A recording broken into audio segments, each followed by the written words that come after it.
Hey everybody, this is Wes. And this is Heidi. And that's... Sharp. Hey everybody, this is Wes. We got Matt Lazaro on today with Lazaro Nutrition. He's the founder of it. He's a nutrition and fitness consultant, and he's been doing it for about 10 years now? 12 now. 12 years? Yeah, okay. A little over 12 now. All right, sweet. So, what got you into nutrition? Well, fitness has always been kind of a general thing I've been involved with pretty much for, since I was a kid. I grew up playing sports, kind of forced into it. Not that I really enjoyed playing sports, which is kind of funny. No? No, I didn't. I really didn't enjoy the team sports stuff growing up, but it was just always been a part of what I've done. It's just, you grow up, your brothers are all doing other things, your family's just all athletes, and so kind of just fell into that for a bit. To kind of fast forward, I've always had like a fascination with just science in general. And originally, when I decided to go to school, I was in school doing studying computer engineering and computer science, so I had a little background in programming and all that jive. And during that process, I was considering pre-med. And long story short, in with my whole school thing is early 2000s is when the market took a dump, right? Silicon Valley crash, and pretty much everything that I was seeking out to do, all those opportunities went away overnight. So then I found myself kind of thinking like, well, what am I going to do now, right? What I ended up doing was just kind of taking an interest in the health and fitness, just the field of health and fitness. Ended up working for a supplement company years back, well over obviously 12 years ago, and that kind of evolved as the company grew, and during that growth process, I just kept gaining more and more knowledge. And so, as you kind of know, let's just say a decade ago, just being able to get information was significantly different. Like you really didn't have the ability to Google and Yahoo. It was there, but there was no wasn't, Pinterest meals. Yeah, there was no. It was interesting because I think about 10 years ago in how much what it actually took to find research, like legitimate research. You actually had to access it a little differently, and then email was a primary source of communication. There was nothing really outside of that, so there was everything on the internet wasn't as expedient. Needless to say, not to say that it's really that accurate nowadays, but you can find legitimate. If it's on there, it must be true. Yeah, so it just kind of evolved, and I started consulting people. I was also a trainer at one point because it was just kind of one of the things you just did when you're in the industry, and for sure, it just kind of grew to what it is now, and it's an ever-changing, evolving process. And these last couple of years, we've had a tremendous amount of growth in kind of like what we do. So that's the short version. You talk about how it's ever changing. I mean, I get that because at one point you hear eggs are bad for you, and then like, what is it, 5-10 years later you all of a sudden eggs are great for you. Yeah, I think things are trendy like that. Is that like a trend, or is it just always eggs are always good for you, or it's bad, or what? Yeah, so I'm a research guy, right? So my stance will change when presented with enough of legitimate evidence, right? And so the whole egg thing back, I believe, in the 90s, it was because it was the primary movement of this whole like fats are bad for you. And it's not like all of a sudden fats are bad for you. It was they were implying that it's always been bad for you, which essentially we learned that since the 60s, they've been pretty much pushing this agenda of demonizing fats, essentially. And then there's this whole cholesterol. They were trying to link fat to heart disease is what happened. And wasn't that like almost like funded by sugar companies, is from what I heard at one point. Well, it all started with a guy named Ansel Keys, and he was a primary researcher back in the 60s that went around and presented to Congress essentially like what he's saying. Look, this is the correlation. And this is the horrible thing about studies. Using causation correlation studies is the worst, by the way. I can get a little more into that later, but what he basically presented was just really bad science, and because people who work for the government, essentially at Congress, they're not very smart to begin with. They don't know that they're getting bad information, and then so no one ever challenged the status quo for a very long time, and so that's where eventually at one point, yes, there's some documentation where the cereal companies and the sugar companies start funding false, essentially bad research, right? And then there's just general concepts were just a lot of what we know and been taught is always been influenced by, who has the deepest pockets, right? Yeah. And so sugar at one point was something that we were all supposed to eat, right? Yeah. Apparently it was kind of odd, but that's how that whole egg thing came from. And then the reason why eggs kind of came back was because you had this guy,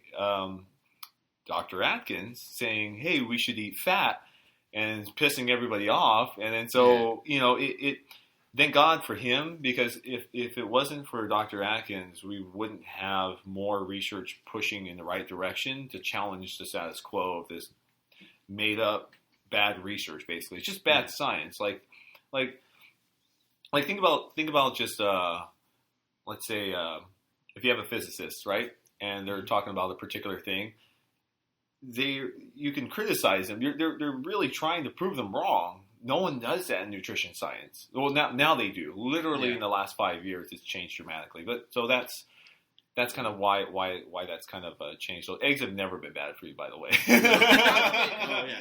makes them for me like every morning. So probably the same with like avocados, right? Those have become super trendy because they're almost all fat. Yeah. But you used to never hear about them. You'd never eat them because, oh my God, they're full of fat. Yeah, exactly. Yeah, and and there's an emergence of just these foods. Like, what's funny, like coconut oil and coconut water, right? Like, I've always had that in my diet because I'm Filipino, though. Like, you buy it at the Asian markets, and all of a sudden it becomes kind of trendy, right? Yeah. And everyone's buying it. They're going crazy over it, and it's and then they put it in everything, which is, it's really weird when you start just selling things and buying things just because it says one thing on the label, and that's where it gets a little sketchy. Like gluten-free or something like that. Yeah, natural, gluten-free. The weirdest thing I ever saw at the grocery store a few years back was a packet of strawberries, and it says gluten-free on them. And I was like, well, I sure as hell hope so. Right? They're freaking strawberries, And in my mind, I'm thinking, where do I get the gluten? Yeah. I've been buying the wrong strawberries. Like, it's good. If we put gluten in the strawberry, what's going to happen, right? Mega strawberries. Yeah, exactly. I mean, when you got a diet consisting of McDonald's and Carl's Jr., that's all gluten, right? Hey, man, that's how I grew up, though. Like, I grew up eating fast food. We ate McDonald's, Burger King, Taco Bell. My favorite. Top ramen, hot dogs, and Spam. Like, that was, and a lot of rice. That was about, that was my diet until I was like my late teens. So were you a bigger kid, or just because of all the sports you did, you kind of leveled out? Yeah, so I think I'm very fortunate to have, number one, good genetics. So we have there's definitely an advantage there. I've never had the challenge of dealing with weight, and then I always ran really lean anyways, because most likely from the sports. Yeah. I would argue that fast food back in the 80s and 90s was not as horrible as it is now too, if we look at actual ingredients. I'm not saying that it was actually good, but it was definitely not this frozen pink matter stuff. Yeah. Well, it's funny, like back in the day, McDonald's used to actually, before they invented this weird vegetable oil concoction that they fry their French fries in, now it's vegetable oil, so it's good, right? No, yeah, that was. Don't get me started on that one. But they used to actually fry it in beef fat, tallow, and so the fries essentially were a better form even back then. So, it was interesting because I ran lean. I was always, athletic, but, I did have, there were definitely underlying issues that were not related to weight that I actually dealt with. I grew up with asthma. I grew up with seasonal allergies. I also had pretty much like sinus infections 4 or 5 times a year. Jeez. It was horrible. And so until I gathered this general concept of maybe what you eat might have something to do with your health, and then I wasn't able to really expand on that until kind of like my early to mid 20s, really, when I started digging into the actual science and research out there. Okay, so are you saying like with a healthy diet, you'll have less like allergies and stuff, or? Yeah, no, that's exactly what I'm implying. Actually, there's a tremendous amount of research that shows, like what essentially, like if we look at what allergies really are, right? It's basically an overreaction, right? It's an overreaction to something that is an irritant, but doesn't necessarily have to be that much, right? Because most people have underlying inflammatory issues, and it exacerbates it to the point to where they're just like overwhelmed. They're like, oh my God, I'm dying, right? Yeah. And so when you mitigate some of the inflammatory issues and you create, it's very common. One of the most common things that correlates with allergies is gut issues. So gut microbiome issues, so the bacteria, the health of the flora, gut permeability issues, things that we call leaky gut syndrome, SIBO or SIBO, small intestinal bacterial overgrowth. All of these things definitely relate to potential responses, because I can attest just from my personal self, I've been able to reverse a lot of these underlying issues that aren't really looked at as, oh, those are something that you can at least mitigate to a degree, Yeah. So yeah, and I do it all the time with my clients. So. So are you like home based? Do you have like an office, or you go around to people's places and do consultations like that? Yeah. So I operate in a couple of different ways. A large portion of my business is, through online consulting, Skype, FaceTime, whatever, emails, and so on and so forth. But in town, I do have an office, mainly because there's still a large percentage of my percentage of my clientele that want to actually come in. A large portion of what I do when I'm working with people is it's people still finding value in the actual sit down consulting portion, not just, hey, eat this, right? Gotcha. And that's why I choose to continue to have an office, just so I can, actually have a place for people to come and sit down and meet. But that's not. Is that more of the older generation? And I'm guessing the millennials tend to be more online. Yeah, stuff. No, you're mostly right. I think last time I checked on like my business demographics, a large portion of my clientele, I would say, are people, like mid 30s to 50s, right? Mm-hmm. It wasn't really intentional to make it that, but that's just who tends to. That they tend to care about themselves more, like their health, right? And not to say that like the millennials, for example, I actually work with quite a bit of the younger crowd, below 30, but the vast majority of people I ended up kind of getting as a client basis are mostly middle-aged women that want to lose weight because they've, had a couple kids. They've had a few kids. They've Their kids are older. Diets, they've tried maybe. Literally everything over the last 20 years of their life, and one of the problems is especially with like here's an example, right? We have if you go on Amazon, you look up diet book, right? Mm-hmm. There are new diet books literally every month, right? Okay, and then last I checked, the statistics on autoimmune disease, 1 in 4 women will have Hashimoto's, right, which is a disease of the thyroid. Okay. 1 in 11 people right now currently have diabetes, and the average amount of medical expenses a year right now is $245 billion just on that. Just on on diabetes alone. Jeez. Wow. Yeah. 245 billion, right? And then the scary part is 10% of that is actually on children. So it's weird. We have this this is weird that type 2 or is that specifically type. They lump type 1 in there, but it's not as common. Like 99% of all diabetes is type 2, so it's something that's just self-caused? Mostly, yeah. It is.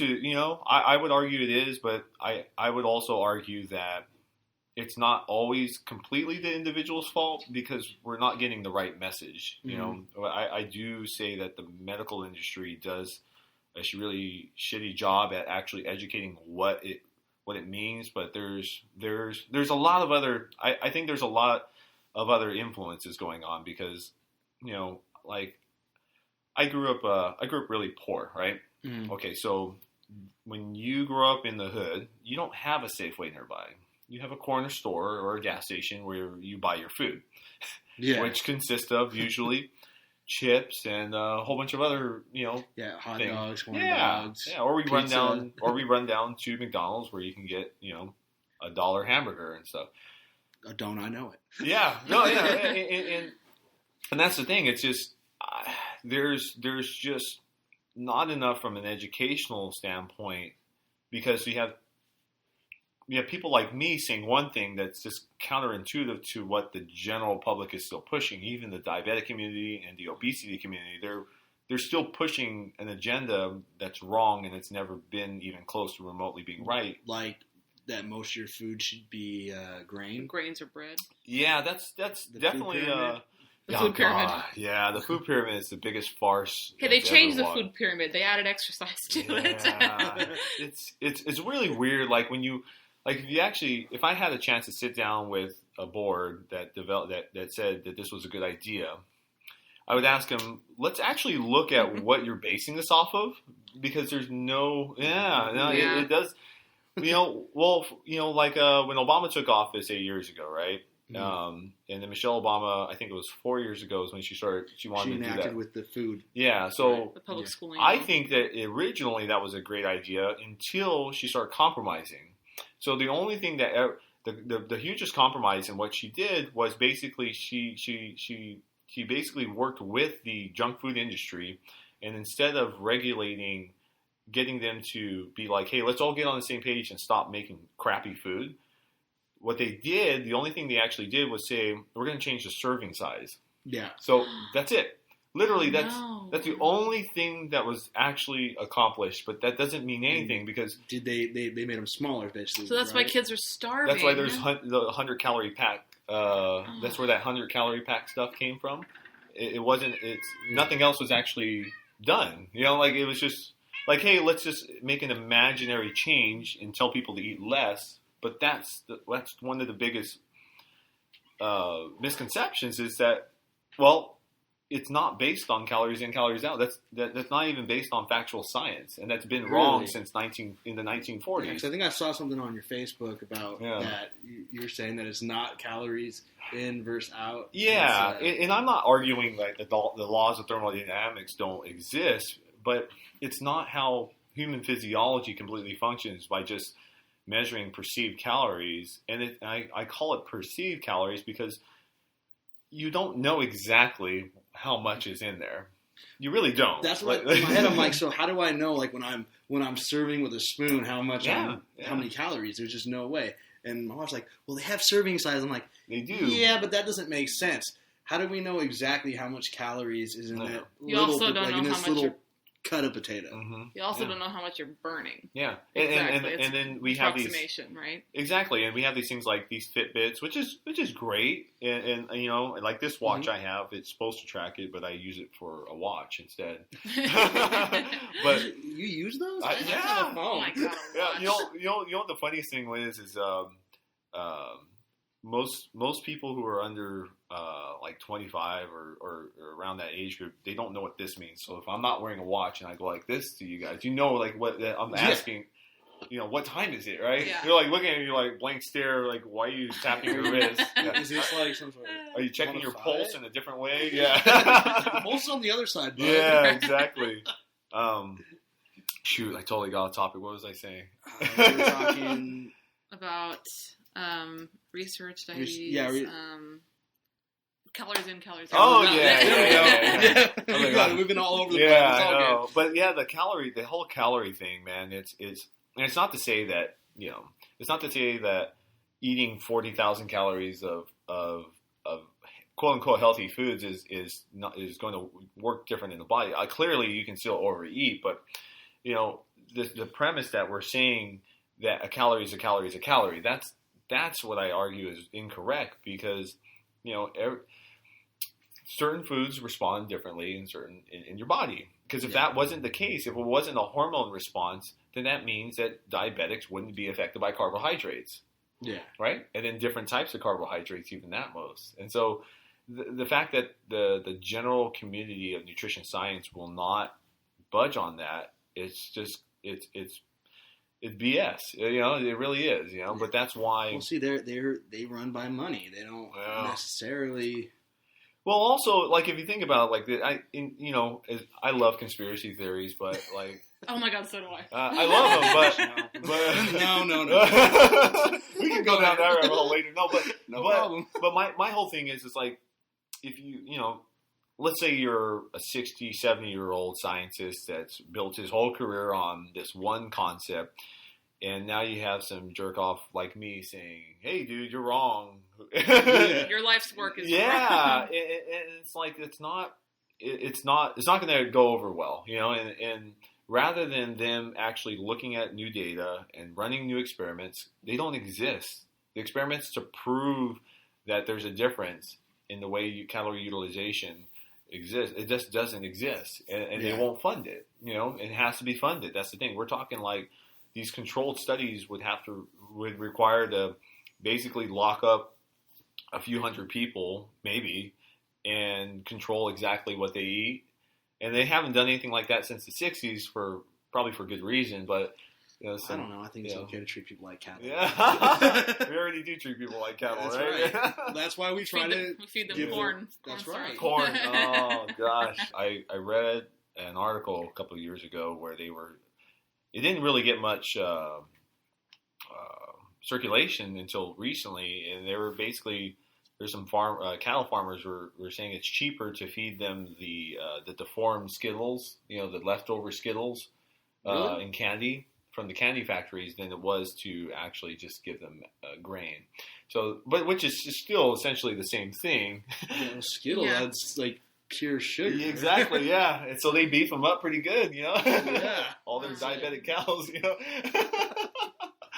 They slaughter them before they become too diabetic. Yeah, that's pretty much true though. It's and so things like that. It's my whole thing is it's hard to think that when you look at nature, right? Like if you take an animal and you force it to eat something it's inherently not evolved to be able to eat, it won't live as long, right? But for some reason we think we're so damn special that it doesn't apply to humans, which I was like, okay, which is why up until recently I've been on a diet of, like I said, Carl's Jr., McDonald's, lumberjacks, where the portions are. Oh goodness, I like lumberjacks. I love lumberjacks. We used to go like at least once a week. Yeah, bare minimum. Yeah. It's funny. I actually, before it was lumberjacks, I actually proposed to Heidi when it was Lions. Yeah. Oh yeah, that was our spot. That was our spot. I would go every week, and I was just like, I could go take her out somewhere real nice or something. But I think the Lions just makes more sense. Absolutely, because we're always there. Yeah, I like it better as lumberjacks anyway. Yeah, that place is. I feel like it's cleaner and it looks nicer. I agree. Yeah, I used to go there. We used to just go there after partying, and they had the endless fries, at that one point. Yeah. So that was a long time ago. See, they'd cut me off. Speaking of your thing about evolution. Yeah. We did for a couple, maybe 3 weeks. You mean about 10 days? Okay, well, I did it for a lot longer than you did. We started this paleo, essentially. Yeah. And it's really hard and it sucks and I hate doing it. So, I'm changing from that for sure. Yeah. What is your opinion on when you diets like that cut out whole food groups, like where you don't eat dairy and grains. Like, I feel like there's something to be said for some quinoa. Like, it's not necessarily bad for you. I mean, it's still grains, but diets like that where they advocate cutting out entire food groups. Yeah, so, it's funny that they say it's based off of a Paleolithic diet because, like, when you look at the actual paleontology record, 50,000 years ago, we still have evidence that, we've been eating grains for a long time. The only reason we exist the way we do right now is because of grains in agriculture about 10,000 years ago. It's called the 10,000 year explosion. Obviously, and a whole bunch of other bad stuff happened too after that. But, the whole thing about foods, like if we're looking at like food groups, the interesting thing is because of the way we exist here and the exposure or the lack of exposure of nutrition that we've had since birth or even in utero, the way you respond to food is dictated by a number of things, right? It's dictated by, number one, your current health, right? And then so if someone like at the moment is dealing with some autoimmune dysfunction or gut issues or just general weight loss and stuff, or if they have trouble sleeping and have certain things, there are certain foods in most cases are a good idea to remove that might be potential factors at altering hormones, right? And so, but I'm not a paleo guy, like some people think I am in reference to certain things I talk about, but like I eat rice, I eat corn, there's nothing, I eat sprouted grains. But at one point I couldn't really deal with certain foods, right? Until I got my body healthy enough to create a more suitable environment that didn't have any issues, right? And so my whole answer is it usually kind of just depends. Okay. And I think it's warranted, is definitely warranted under certain circumstances. And so if someone is hypersensitive to everything and things are generally not working, it is important to remove certain types of foods because like even, let's say quinoa, right? Quinoa is actually what we consider a pseudo seed. So it's essentially a seed. So it's evolved. Quinoa evolved by allowing mammals to eat it and without it becoming fully digested, so it can be pooped out essentially, right? Mm-hmm. And then so it can grow again. So that the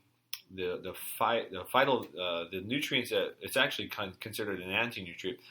It makes it harder to digest essentially. So you're not even getting as much of the nutrition as you think. It's just I don't have anything against quinoa. It's just certain people they're not going to benefit from it, whereas other people will. And so. Yeah, it just kind of always just depends. I guess on the person. It does, If you're really fat, no, but well, so like we're in general good health. Yeah, obviously because we have the advantage of being young, probably. But I'm not in good health. I stepped on the scale a couple weeks ago and I was at 270. That's not good. Our only issue is weight for the most part. We don't have diabetes. We don't have heart disease. These horrible things. So probably like a balanced diet. Yeah. Well, so that's the thing. This concept of a balanced diet is very arbitrary. It's not based. Right. It's and that's why I probably haven't written a full book because it's like when you get started, it's like there's so many things where I can say it depends, right? Yeah. And one of the if we look at it at the end of the day, the main potential factors at losing weight has a lot to do with how efficient is your body at using food, right? In other words, like, does it require a lot more production of certain hormones that create possible disbalances that may displace other issues, like high insulin?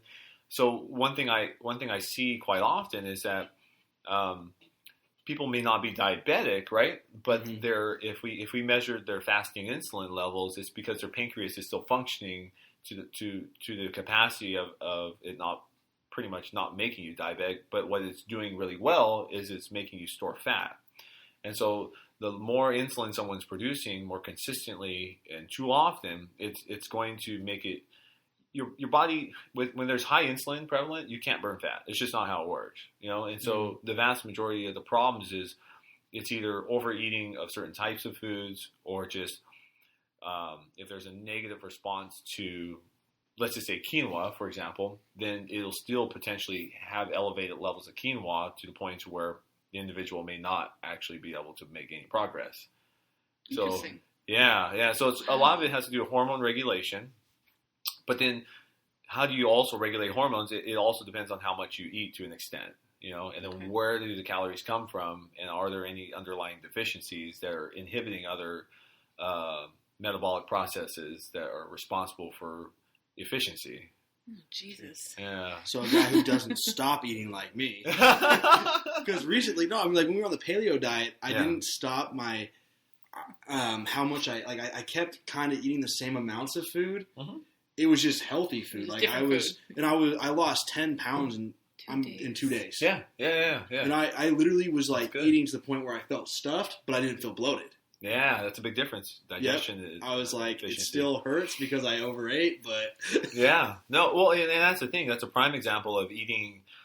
You can have two people eating 3,000 calories a day, and one of them could actually lose weight if they're eating better foods in most cases. But is it possible to for it not to work? Yeah, I see it all the time. I mean, that's pretty much how I make a living, is fixing those weird predicaments. Right. Sure. But yeah, no, that's a.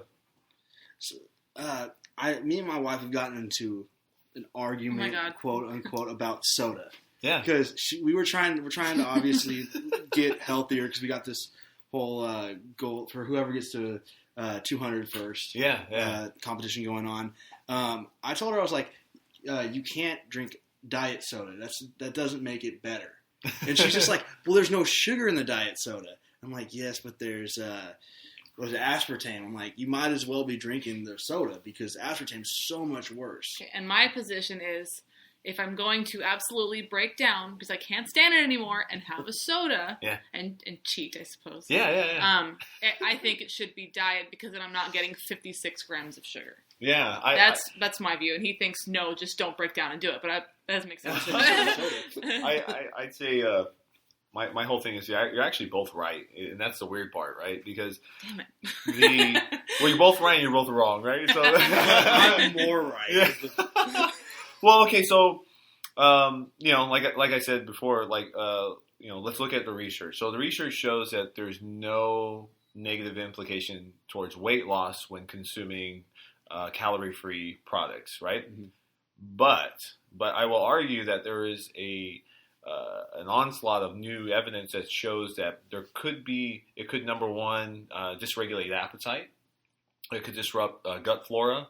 It could cause a number of other issues. I mean, the diet soda, right? The diet soda. Okay. We'll start there, right? And then we'll unpack the rest of it. the diet soda. The overexposure to these artificial sweeteners could potentially, exacerbate other issues like autoimmune dysfunction, gut issues, which would possibly contribute towards potentially ceasing someone's progress, right? Because I see that's very common. People like, first 2 weeks or first 10 days are like, great, lost a bunch of weight, and then it stops. And it's like, well, why? Right? So what's going on? What are some of the factors? And so when we're looking at diet soda, even if we're switching to things like Splenda, there's still potential issues like for example, because there's no calories that you can physically absorb, but because you're actually tasting something, or even if you sit here and think about something that you really like to eat, mm-hmm. You'll start to salivate, and then you'll also start to produce insulin because it's preparing your body for consumption. It's called a cephalic response. Even if you're not hungry? Even if you're not hungry, yeah. You can teach yourself to actually get hungry. So that's that whole Pavlov's thing. There's a problem, babe. Well, I would argue that that's one of the things that most people are unaware of is, biologically speaking, your brain is literally consumed with the thought of seeking calories, right? But we don't exist in a world where calories are sparse at all. Yeah. At all. It's just no one. I don't. Maybe I'm missing something, but these whole things on people are starving. I don't see that. At least not in America. Not in America. Yeah. And especially because I could go to McDonald's right now and order 30 cheeseburgers. Yeah. I'm not going to say I'll eat them. I probably will eat them. But they'll have no problem making those. No. And that's the thing. We definitely don't have a food shortage. We actually waste a lot of food. But the whole diet dilemma is that, not everyone responds the same to these things, unfortunately. Like I've had clients where it just wasn't causing a bad response. So if that helps them through the process and helps them make better choices more consistently to eventually decrease the consumption of it to the point to where they're not going to feel like they need it anymore, then I'm okay with that. I'm not like, it's funny, like there's just certain things that I'm very flexible on because it just really depends on the individual. I feel like it becomes dangerous when it becomes too dogmatic. Like the paleo diet, it becomes very dogmatic, and it's a very big It's a turn-off. religion. It's got to be. Yeah, well, same thing with vegans. They're just as crazy, and the funny thing is they're both right. They have really good arguments, and they actually agree on a lot of things together.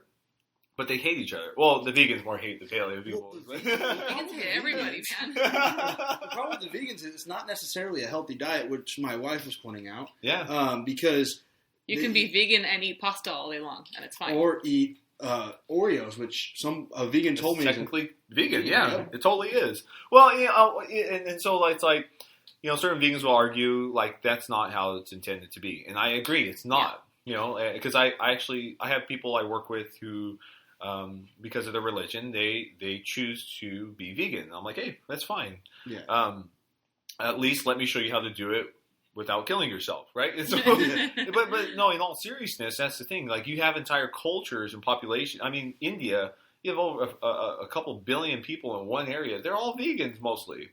Really? Yeah, it's mostly, okay, right? Like, they have a really high concentration of vegans. And that's just how they've always lived, and that's how they've evolved over the last few millennia, basically. Mm-hmm. And so it's I would argue that if you are from a certain part of the world, genetically speaking, that's eaten a certain way, you're probably going to respond better to diets that are similar, that will be more similar to where genetically you're from. And then or you end up weird like me. I have so many different things I am. I don't even know what I am, So you're a mutt? I definitely am a mutt. Yeah. Same here. Like, a little bit of everything. Well, what the funny thing is, it's like, people look at you and they'll be like, oh, you're white. Like, no.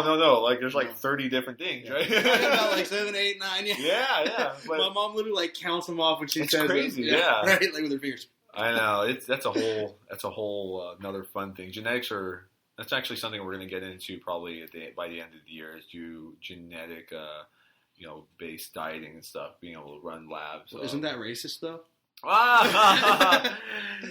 Everybody's the same. Yeah, I know. That's the funny thing. I mean, if you really want to get technical, there's no such thing as race, really. It really right? is. We're all people. Yeah, we're all humans, Homo sapiens. That's right. It's I don't know.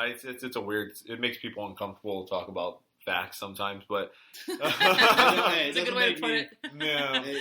There's somebody I listen to, Ben Shapiro. He says he's got a saying: "Facts don't care about your opinion." Yeah, it's true. Yeah. Hey, he's very No, I've heard him speak. He's definitely spot on with what he's arguing. I can't disagree with the points that he's arguing. Yeah, like I'll say I'm pretty not far right. I'm more conservative. All right. No. Oh yeah. Well, where's my sheets? No. Is this a trap? No. Yes. You're not supposed to know about that yet. No, but I'm conservative, right. But if somebody can show me facts, not just say you're wrong because of science. Yeah. Well, okay, what's the science? Yeah, exactly. And they're just like, well, if you don't already know, then you're not intelligent enough. I'm like, well, all right, no, you just told me I don't know. Yeah, so tell me. That's all. I'm not going to say that I'm 100% correct. I will, but if you can prove me wrong, I will. Then I'll say you're right. I agree, and I mean that's kind of how I've always treated my career. It's I changed my position on a lot of things based off of new facts, and it's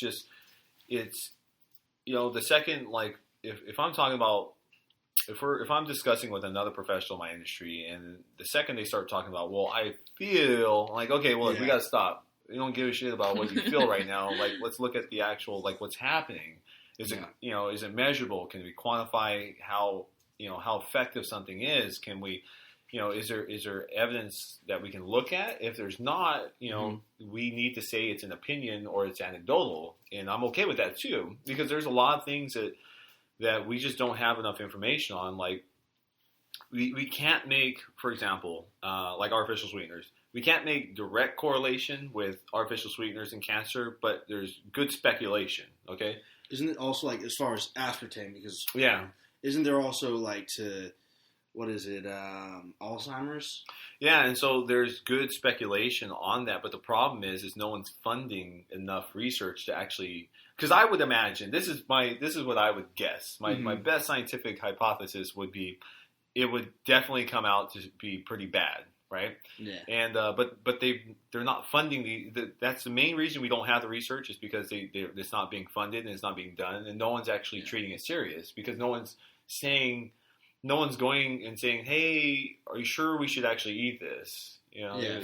Because the crazy thing about humans in general, we tend to, it's crazy. Like, we can live a really long time just doing really bad stuff, right? Like, we can live in very harsh environments. We could, I've known people who are vicious alcoholics all their life, and they're like in their 80s and they're fine. Or people smoke like crazy. Half a day, and they're fine. Yeah. Her grandpa. Yeah. Well, he lived to be about 80? Or how old was he? Oh my God, Grandpa Ronnie. He smoked and drank every day of his life, 40, 50 years of his life, and that man was like 85 when he died. Yeah. And was totally, went out to the ranch every day, like worked. It was insane. And so that's weird. You get these weird anomalies to where we're kind of like, are we really looking in the right, or what are we missing? And I would argue, my argument is basically there's always those genetic variables, and some people maybe have better genetics, presenting better resilience towards carcinogens or something. I don't know. I mean, because it's crazy. There's a tribe of people in the Sahara Desert that live off of water that has arsenic levels high enough to kill you. Really? Yeah. Really? But they've evolved for the last couple thousand years in having this in their diet for so long. They can deal with it. Superheroes, basically. Basically, yeah. If you think about it, yeah. Wow. It's pretty crazy Watch though out, Spider-Man. where they live though. It's like, no thanks. I don't want to live out there in the middle of nowhere in the desert. Where Sounds great. Your only water source has arsenic in it. Yeah. Go, what? It's great, but that just shows you. Too hot. Yeah, no kidding. But that just shows you, like, there's so much that's changed over the last few thousand years, but there's so much that hasn't changed though. I think that one of the interesting things, especially that we see as a it's funny, like we live in the age of information, right? Mm-hmm. So there's no reason why no one could go on their iPhone and look up certain things, right? Yeah. Especially about health facts and statistics and stuff. And it's crazy. Like, we've seen maybe a couple 100% increase in diabetes since the 60s. I mean, it's ever increasing. It's not gotten better at all. It's getting younger. It's an increasing. You go to In-N-Out Burger, and if you're going to get your animal-style fries and animal-style burgers, why not get the milkshake? Yeah, right? exactly. There's your... Yeah. There you go. Sugar is definitely... I'd say sugar is definitely one of the main culprits with presenting issues. It's definitely one of the main culprits because it's in everything. You got 65 different ways of labeling it, for one thing. Yeah. You would think, they don't want to make things easy for people to find on label law. The label laws are just stupid anyways. They don't even have to be 100% accurate. Really? Yeah, if you look it up, look up by law, I think they have to meet like 75 to 80% accuracy of like when you're reading the back of a label and saying there's like 12 grams of carbs or something like that. It doesn't have to be 100% accurate. It just has to be general, because each mix might be a little different. Yeah, like if you're making Well, anything that's processed, essentially. It's just if you ever watched how it's made. Yeah. Yeah. It's like, oh shit, I don't know if I want to eat that anymore. And me, I'm just like down the hatch. Yeah. Yeah. There was like a certain amount of like rat feces that can be inside. Yeah, I've heard that too. Bugs. There's a certain amount of mold. So they have guidelines of manufacturing. What's called a GMP, good manufacturing practices, and so they have to stay within a certain percentage of bugs and mold and all this other stuff. And so if it exceeds it, then they're not supposed to sell it, right? But then we've heard of, that's not. Let's just say that's not always the case, right? So the whatchamacallit though, so there's always something. The candy bar? Whatchamacallit? Ah, yeah, man. I haven't had that in a while. Yeah.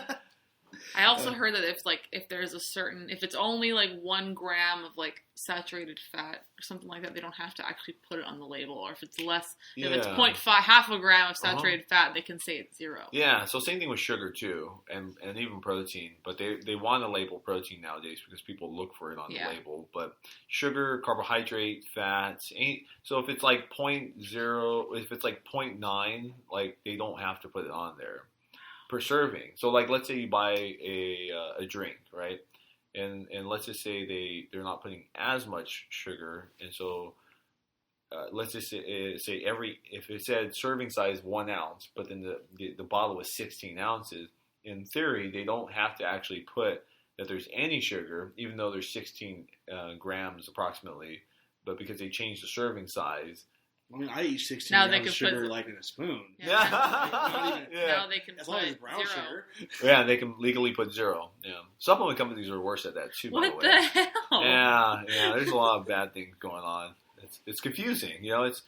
I think it's. Well, when government runs stuff, it works really well. Yeah. Oh my goodness, yeah. They do a good job at using our tax dollars. We could do a whole podcast on the conspiracy theories of sugar and Yeah. why they want to fatten up the American people. We totally could. Yeah. Make sure you bring me back for that one. No. Oh, yeah, no, definitely. We'd love to have you again. Good stuff. So you were saying you had an ebook. What is that? Tell us about So it. it's I wouldn't really call it an ebook. It's only about 30 pages. It's more of an informational guideline. Is because the thing is everyone's always wondering like what should you eat, right? And my whole thing is one of the things I think we should do is change the way we talk about food. What I mean by that is that we shouldn't use food science terms like protein, carbohydrates, and fats, because carbohydrates can be a lot of things. Carbohydrates can be an apple. Carbohydrates can also be cardboard and oatmeal. Are they all equivalent? No, not at all, right? Have you ever had yourself some good I cardboard? love me some cardboard. Good cardboard, right? And then protein, same thing with that. It's like protein could be, a type of protein. Gluten is a type of protein. If you just shoved a ton of gluten in something, you can technically say it's high in protein. Mm-hmm. You know what I mean? So it's just the message that's presented in marketing terms, it's meant to confuse people. In my opinion, it's meant to confuse people into buying things. So you're acting upon the impulse systems of your brain. So what I want to be able to do is just change the way we talk about food and call it for what it is. We're not talking about, hey, I have a high protein diet. It's like, no, I eat a lot of chicken and beef, or I eat or I don't eat any meat. You know what I mean? Like it needs to be presented in that manner, because you're looking at food for what it is instead. So in that guideline, kind of like that I drew up, I classify foods into 4 parts.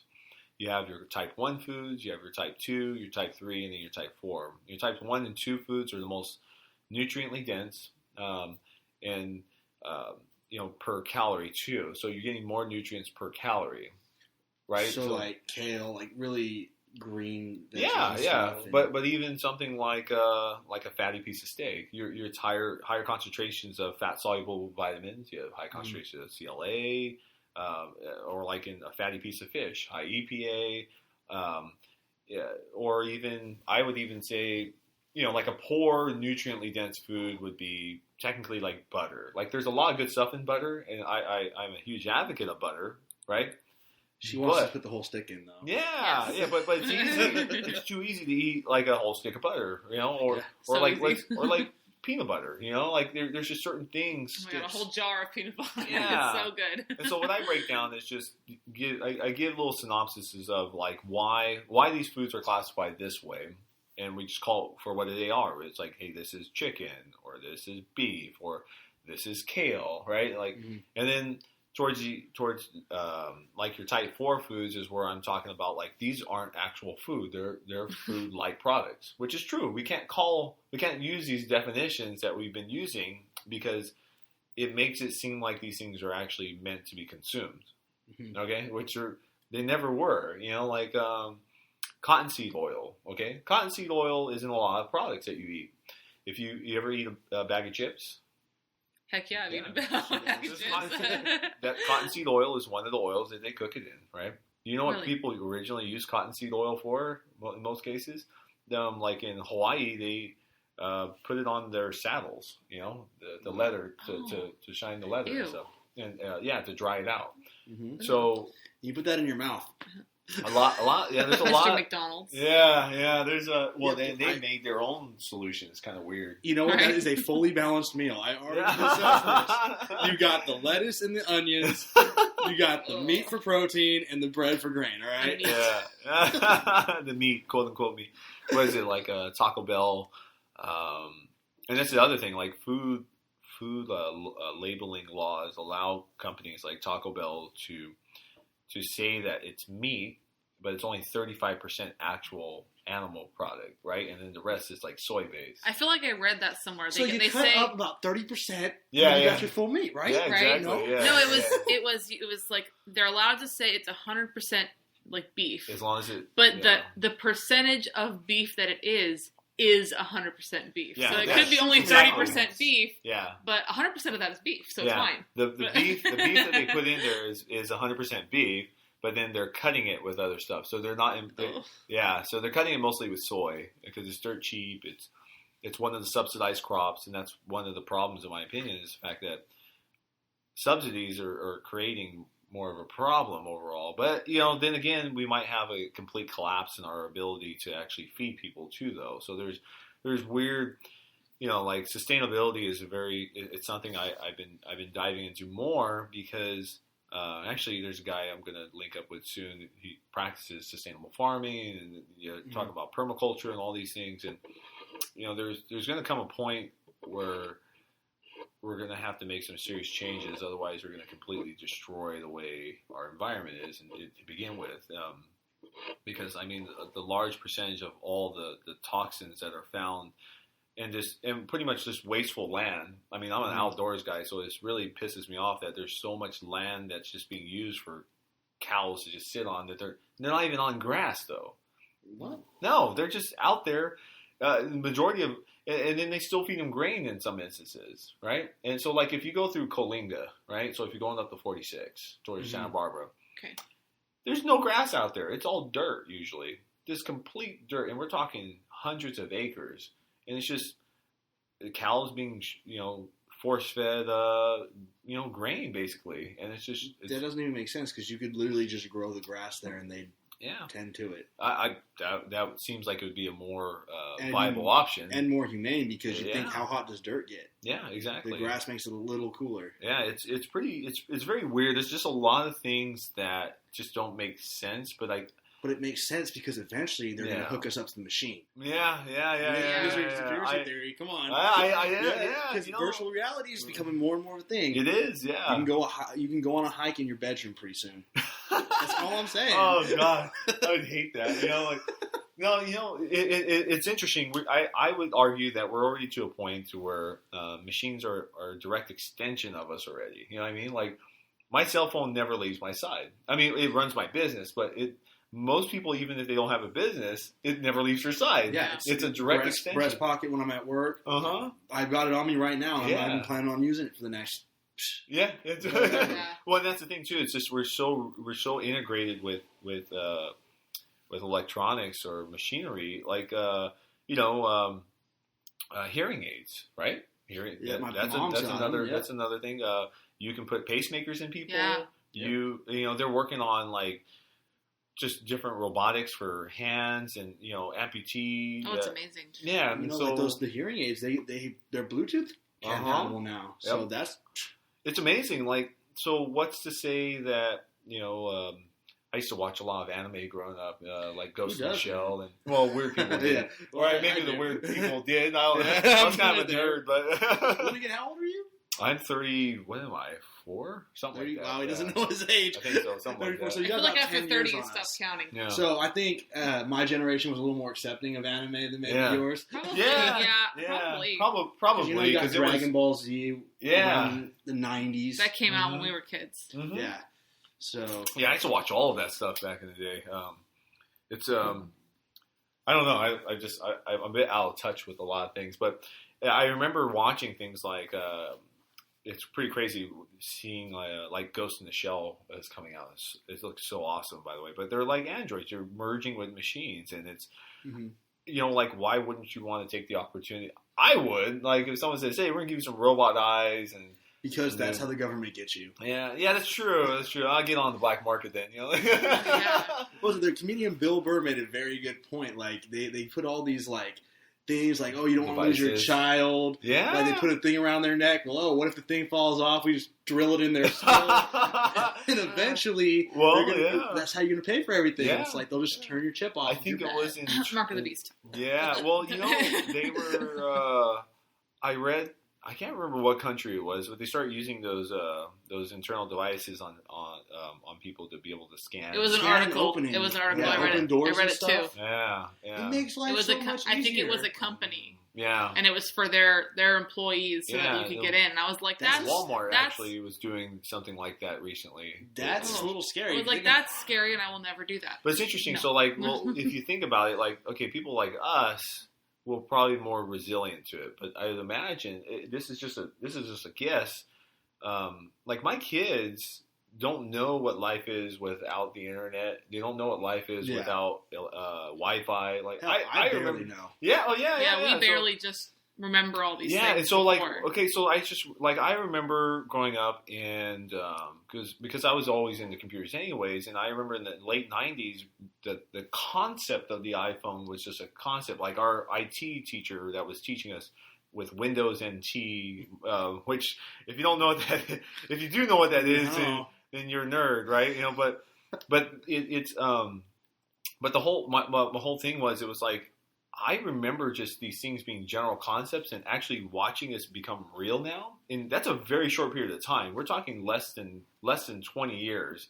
And then all of a sudden it's like imagination into like reality in less than 20 years. You're like, oh my gosh, that is insane. Like, what's going to happen in 20 years is what I'm thinking. All right. We're in a unique position, I think, even though you are 10 years older than us. Like, this kind of like maybe 20 to like whoever's 20 to like 35 right about now. We're in a unique position because we've seen the growth and expansion of all this technology, and it happened so quickly. It did.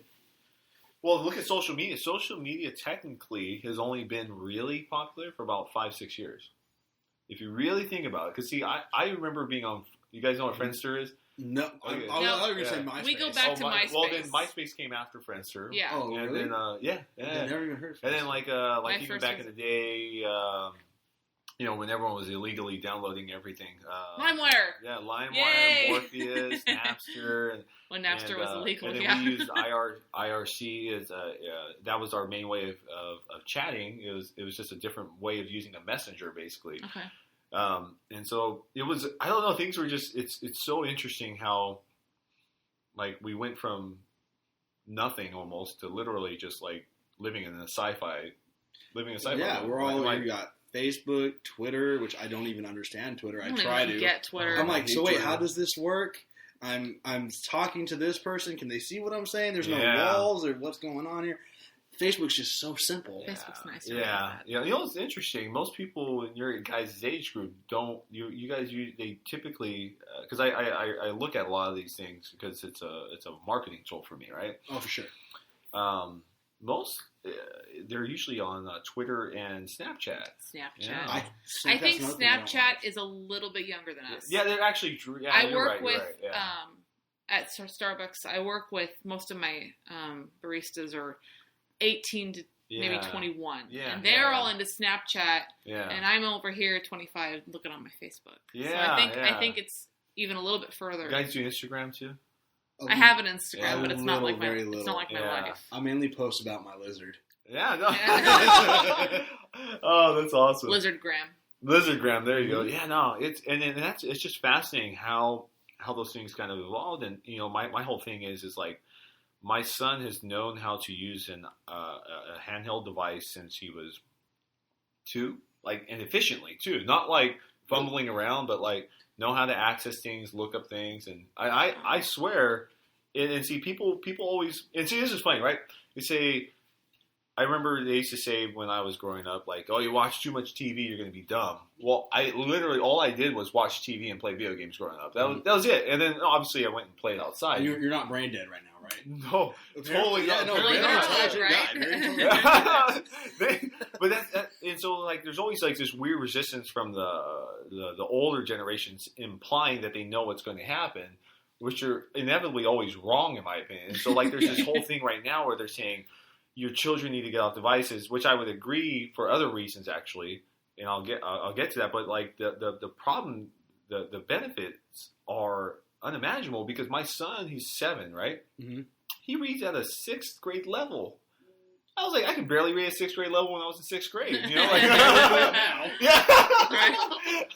And I would contribute a lot of that to the interaction with the actual handheld devices, and it's not like we monitor what he's doing and stuff, but it's interesting because it's just that general interaction and understanding and the learning capabilities of stuff like that. So, I'm a huge advocate of him, but at the same time, it's one of those things like. There's a real problem from a physiological response of addiction.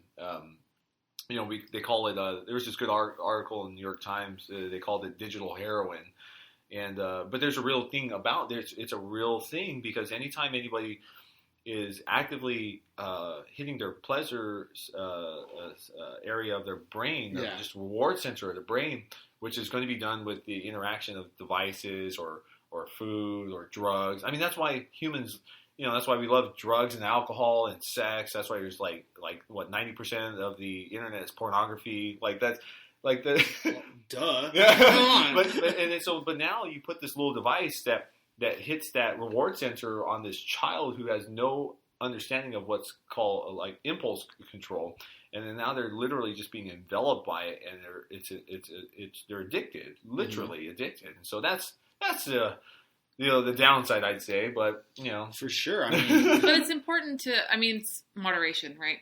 It's because businesses in the future are going to expect you to know how to use devices like that. I agree. I remember when the cell phone was evolving. I was a teenage girl when the cell phone was evolving, so I know what you're talking about because you get this text message and go ding, and then all of a sudden, ooh, I have a message. Yeah. I need to look at it like that, and it was a reward. Yeah, exactly. Yeah. And look at games, like the way they set them up with these stupid little badges that you get. Like, I know, right? I got it.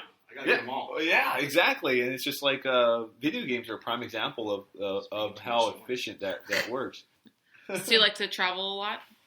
Yeah, we like to travel quite often. I get so jealous of your Facebook. Oh, I know you're always posting on there. Oh, I'm here. I'm doing this. Like, I like one of the things I got into more is just doing more, just getting.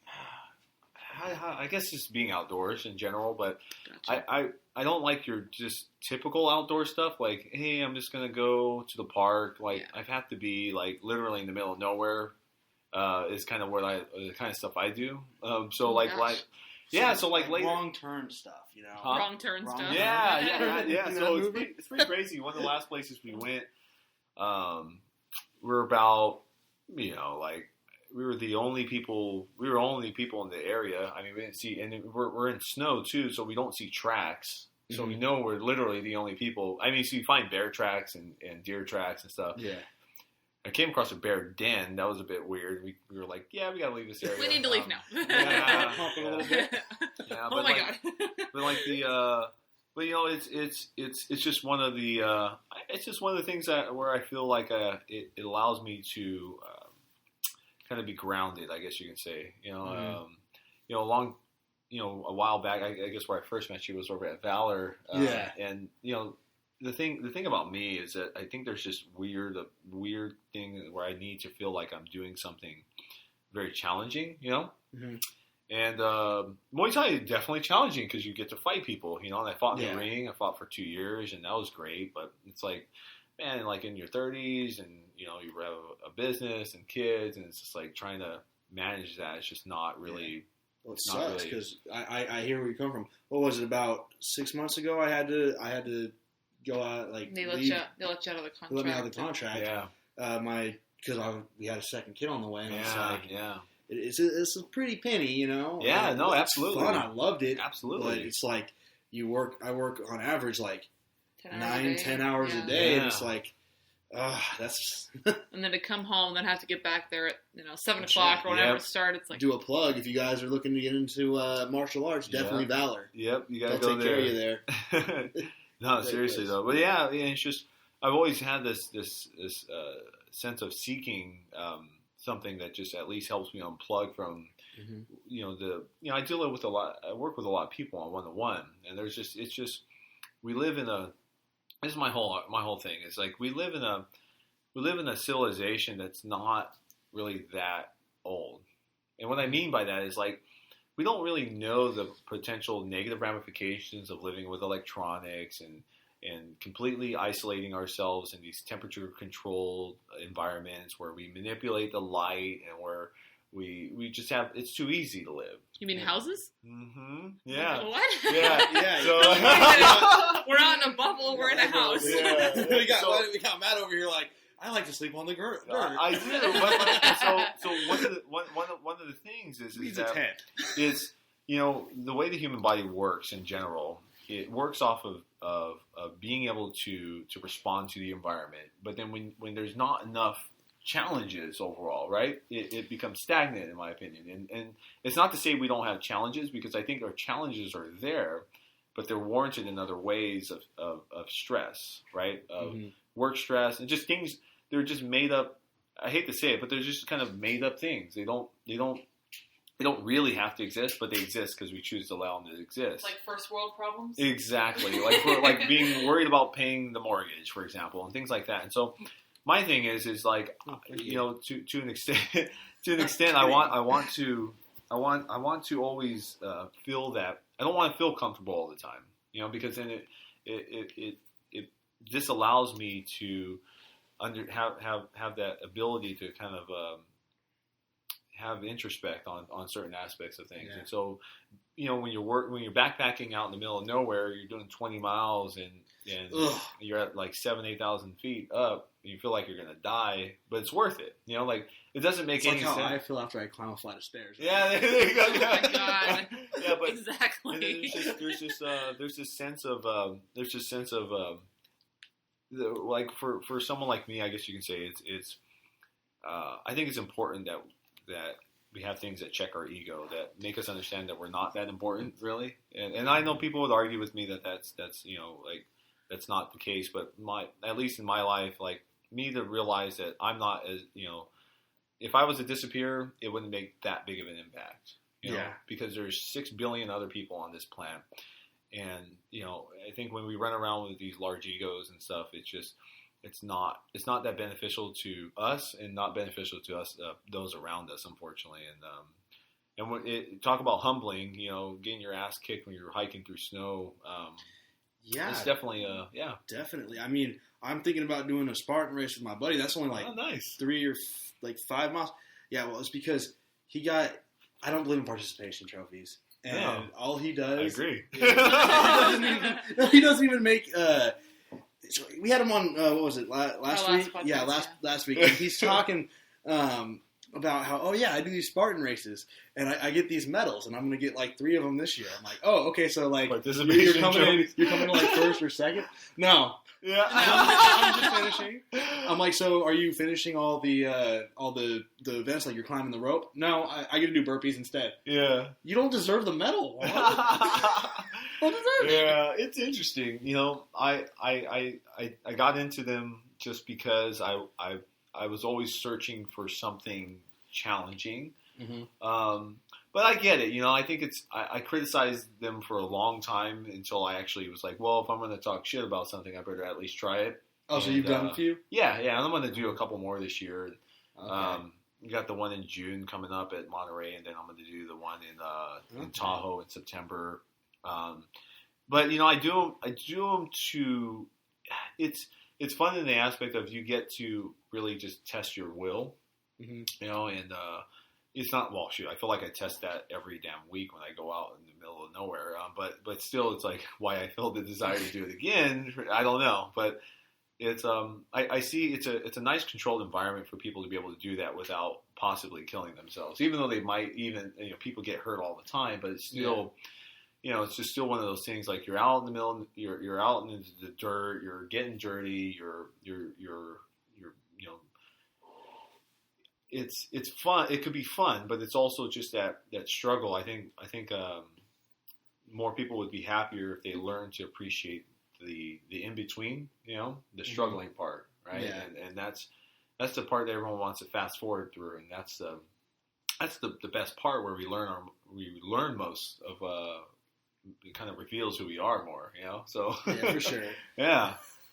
Yeah, no, I think I could try that, but it'd be like, all right, let's go for like a mile hike. Yeah. I'm like a 19 less than you. I'll be like. Let's just go around that rock over there and come back. Woo! But that's how it starts. It's just sure. it starts. That's a great thing to start. Well, it's funny too. It's almost like I love finding these places that no one goes to, but then I'm always hesitant to talk about it much because I don't want people to go there because I want to be alone. For sure. Like selfish. I'm selfish. I'm totally selfish. How dare you? I'm totally selfish. So. But yeah, no, I mean those are the outdoor stuff though. It's just, you don't want everybody to know because then a lot of slobs go up there, and then next time you go up, there's beer bottles, there's trash all over. They wouldn't be able to get to where we go sometimes anyways because they wouldn't be willing to to do what you have to do to get there. So I'm not too worried about it, but for sure. I could do it. Wait, is it doable in a truck and 4-wheel drive? Not always. Yeah, but no, I mean like if I did what you're hiking in my truck, no walking at all.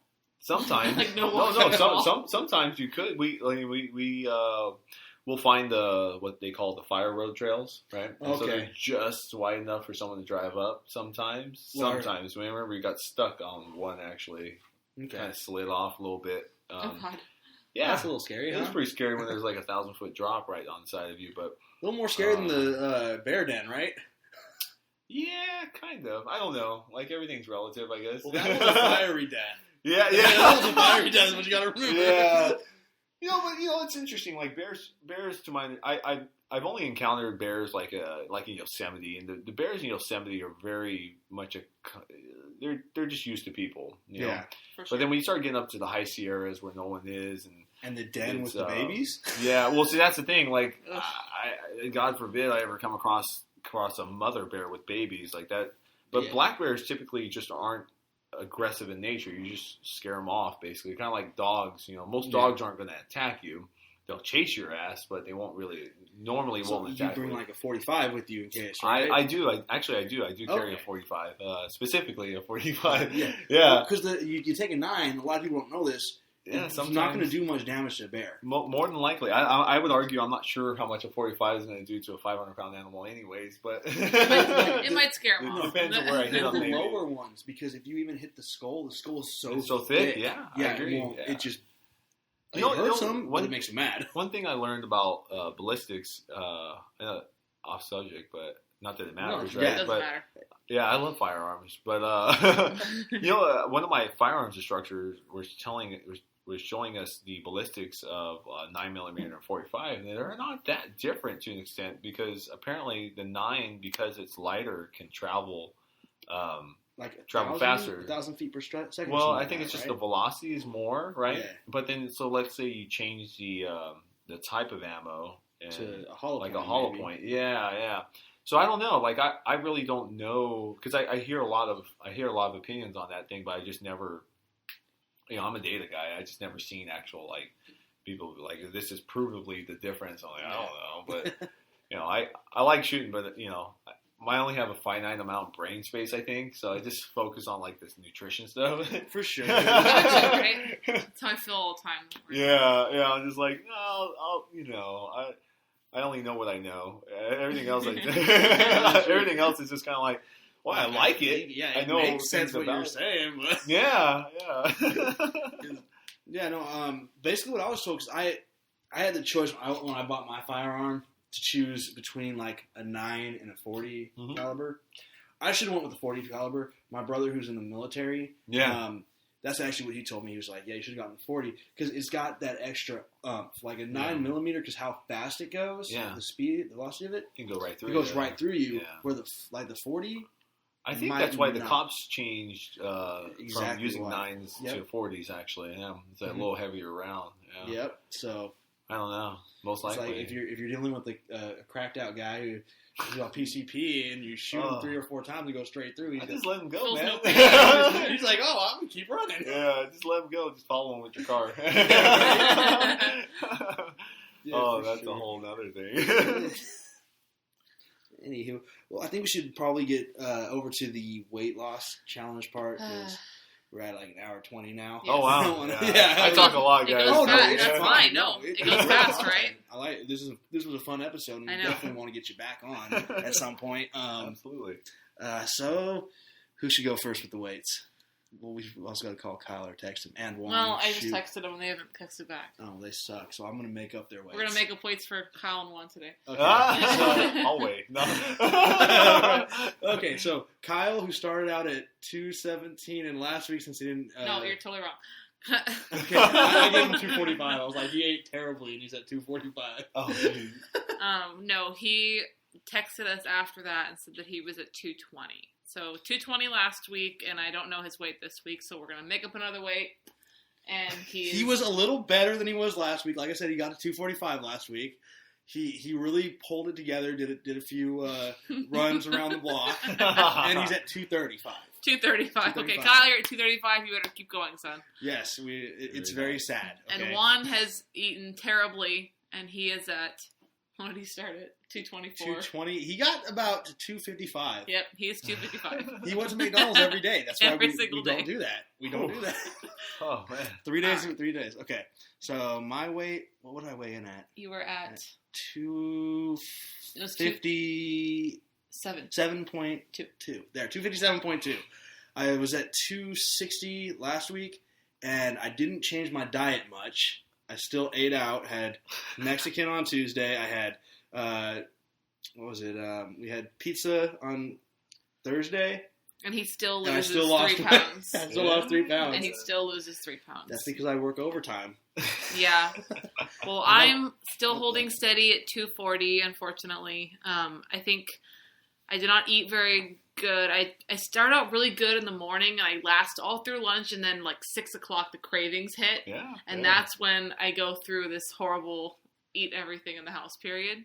But I have been working in the yard all of this week. So, turning dirt, doing hard work. So I think that's why I came out even. So I didn't gain, but I didn't lose either. So I'll take it and try again this week.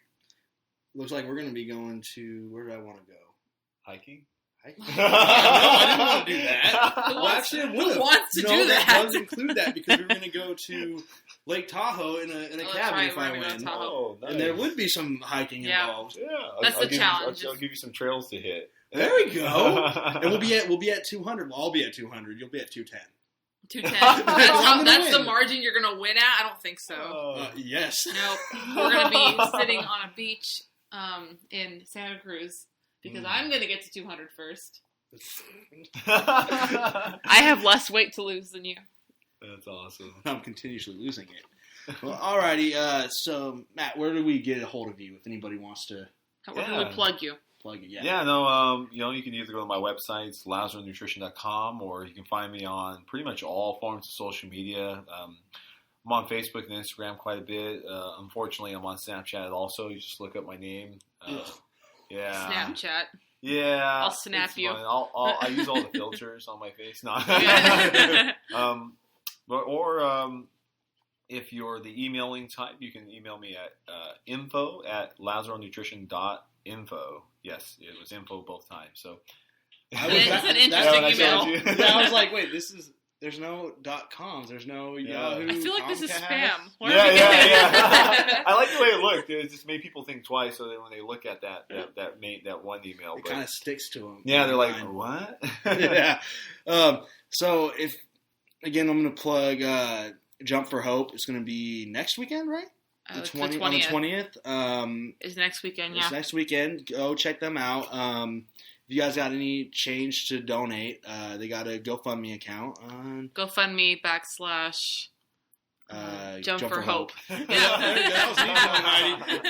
And if you want to get a hold of us, it's I almost said the word Wes and Joe. That's One Sharp Podcast at yahoo.com. Or just Facebook. This has been Heidi. And this has been Wes. Come on, Matt. Oh, yeah, this is Matt Lazaro. Signing off.